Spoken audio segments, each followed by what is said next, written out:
Evening, তোমরা সবাই কেমন আছো? আশা করি সবাই ভালো আছো, সুস্থ আছো, আর আমরাও খুব ভালো আছি। আজ দিনটা হলো শুক্রবার। এটা কিন্তু শুক্রবারের সন্ধ্যাবেলা থেকে ভিডিওটা শুরু করলাম। আর 1 কাপ চা, 2টো বিস্কুট নিয়ে এনার্জি নিয়ে নিচ্ছি।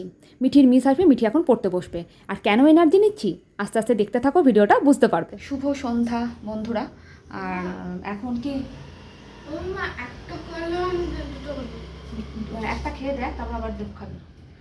তা মিঠি এখন মিস আসবে বলে কি খাবে, ওকে আমি দিয়ে এলাম একটুখানি খেতে।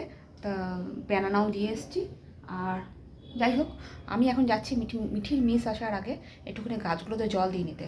এখন আবার একটুখানি তার আগে আমি সন্ধে দিয়ে নিলাম। আর বাইরে বেশ হাওয়া দিচ্ছে, ঘরের ভেতরে একটুও হাওয়া লাগছে না, কি আর বলবো। তা চলো, আর কথা বলছি না, ছটাফট আগে মিস আসার আগে এই কাজগুলো করে নিই।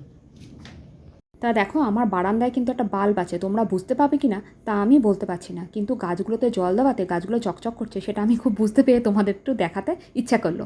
তা আমাদের এখানে একটা টিউব ছিল, টিউবটা খারাপ হওয়ার পর আমাদের যে রেন্টের মালিক সে বললো যে ছেড়ে দাও, আর লাগানোর দরকার নেই, বাল্বটা দিয়ে যদি কাজ হয়ে যায় চালিয়ে নাও সেভাবে। আর মিঠির এখন মিস আসবে বলে মিঠিকে পড়তে বসিয়ে দিয়েছি, না তুই একটুখানি রিভিশন দে, আর মিস ততক্ষণে চলে আসবে। আমি একটু বেরাবো এবার, আমার প্রচুর আজকে কাজ, সেগুলো তোমাদের সাথে আস্তে আস্তে শেয়ার করছি। সকাল থেকে রান্না বান্না করেছি, সেভাবে আর শেয়ার করিনি। মাছের ঝোল করেছিলাম, কাতলা মাছের ঝোল, আর করেছিলাম গাঠি কচু দিয়ে আলু দিয়ে চিংড়ি মাছ দিয়ে একটা তরকারি। তা যাই হোক, এবার চলো বেরিয়ে পড়া যাক। আমি কিন্তু বেরিয়ে চলে এসেছি। তা তোমাদেরকে প্রথম থেকে ঘরটা একটু দেখিয়ে নিই, আগে তোমাদের সাথে শেয়ার করা হয়নি।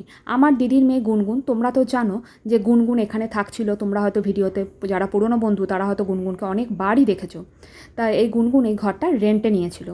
রেন্টে থাকার জন্য এই দেখো, ঘরটা প্রথম থেকে ঢুকলাম, একটা রান্নাঘর ছিল, তারপর পাশেই ছিল টয়লেট, তার পাশেই ছিল এটা একটা ছোটো একটা বেলকনি। আর দেখো, ঘরটা একটা 1 BHK ফ্ল্যাট ছিল।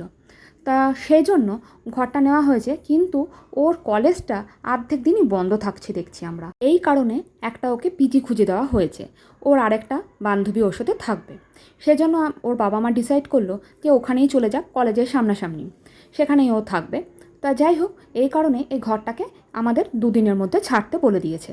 আর আমরাও চাইছি না আর একটা দিনও নষ্ট করতে সময়। তোমরা তো জানোই যারা রেন্টে থাকো, একটা দিন এক্সট্রা থাকলেই পুরো মাসের ভাড়াটা দিতে হবে। সেজন্য তাড়াতাড়ি চাইছি আমরা বেরিয়ে যাক। তা যাই হোক, ও তো এখানে নেই, সেজন্য আবার আসবে আবার যাবে, আমি এটুকু কাজ নিজেই করে নিতে পারবো, আমি আর শুভ্রজিৎ। তাই ওদেরকে আর ডিস্টার্ব করলাম না। সেজন্য ঘরটা ফাঁকা করে দেওয়ার জন্যই আমি নিজে এত দৌড়াদৌড়ি করলাম, বা শুভ্রজিৎও কালকে আমাকে হেল্প করে দেবে, দুজনে মিলে আমরা ঠিক পারবো। তা দেখতে পাচ্ছ, ওর তোষক, 2টো বালিশ, 2-3টে ব্যাগ, যা যা ছিল আমি চেষ্টা করলাম আজকে মোটামুটি নিয়ে চলে আসার। আর পরের দিন আমি আবার যাব, গিয়ে শুভ্রজিৎ আর আমি সব যা আছে নিয়ে নেব। এবার তাহলে ঘরটা তাড়াতাড়ি গুছিয়ে নিই। তা যাই হোক, এখন আমি মিস চলে গেছে, তারপর আবার ভিডিওটা শুরু করলাম। অনেকক্ষণ ওর ঘরে ছিলাম, কাটালাম, মানে ওগুলো গুছিয়ে গাছিয়ে আনতেও তো সময় লাগে। তা এগুলো করলাম, এখন এবার খাবার দাবার জোগাড় করব। আর মিঠি পড়া হয়ে গেছে, মিঠি উঠে চলে গেছে ওই ঘরে, টিভি দেখছে, আর আমি এই ফাঁকে ভিডিওটা করে নিচ্ছি। তাহলে আজকের জন্য ভিডিওটা এখানেই শেষ করছি। তোমাদের কেমন লাগলো অবশ্যই তোমরা কিন্তু কমেন্ট করতে একদম ভুলো না। ভালো লাগলে একটু একটা লাইক করে দিও, আর একটা ছোট্ট কমেন্ট করলেই হয়ে যাবে। তা আজকের জন্য এখানেই শেষ করছি। তোমরা সবাই ভালো থেকো, সুস্থ থেকো, সাবধানে থেকো, আর সকলকে ভালো রেখো। এখনকার জন্য টাটা, গুড নাইট।